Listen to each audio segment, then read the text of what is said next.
Hocam tabii. Maşallah, hayırlı olsun. Hayırlı olsun. Hangisine bakacağız? Hayırlı olsun.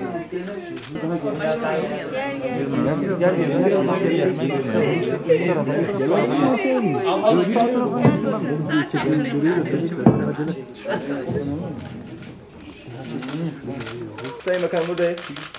Hayırlı olsun. Allah'ın alı babalı. Sağ ol, teşekkür ederim. Bir tanesi kübözde. Ne Bir zaman? tanesi nezle geçiriyor. Oksijen ihtiyacı var.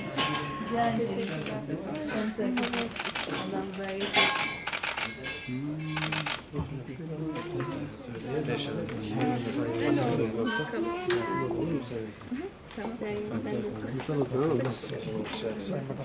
Bu işlerinde biraz daha siyah. Evet, bu esmer. Abi kıskanıyor yalnız şu derece. Amcam oldu. Şimdi 300-400 şahitliği olmuştu. 500'ü ilk kez Evet. şahit oluyoruz. Bugün vekilimizle, belediye başkanımızla ziyarete geldik. Bebeklerimize, annemize, ailemize hayırlı uğurlu olsun diyoruz. Öncelikle hakikaten hocamıza çok teşekkür ediyoruz. Çocuklarımız çok sağlıklılar. Hocalarımızın çok büyük emeği var burada. Kendine ve bütün ekibine çok teşekkür ediyoruz. Tabii evlat çok önemli. Aile çok önemli.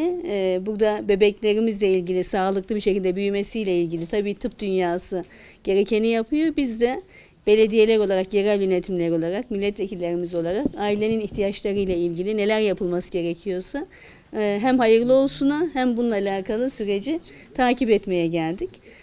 Allah mübarek etsin diyorum. Tabii 5 evladı büyütmek kolay değil. Sosyal destek gerekiyor. Biz zaten hoş geldin bebekle belediyelerimiz olarak her bebeğimize hoş geldin bebek diye hayırlı olsuna gidiyorduk. Şimdi 5'izimiz olunca bunu 5 katına çıkarmak durumundayız. Her türlü desteği vereceğiz ve bebekler bizim bebeğimiz, inşallah güzel bir şekilde yetişmelerine vesile olacak. Ben öncelikle annemizi, babamızı, İbrahim ve Sibel çiftini kutluyorum.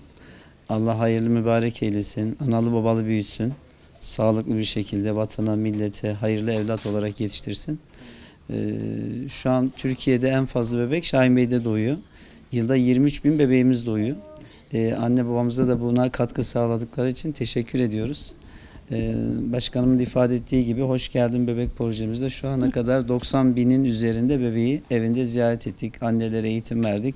Sağlıklı nesiller yetişmesine katkı sağlamaya çalıştık. İnşallah bu bebeklerimiz de sağlıklı bir şekilde büyür. Vatana, millete hayırlı evlat olurlar diyorum. Hocam tabii. Maşallah. Gel.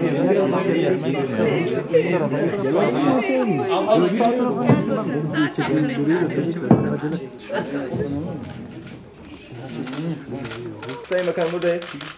Hayırlı olsun.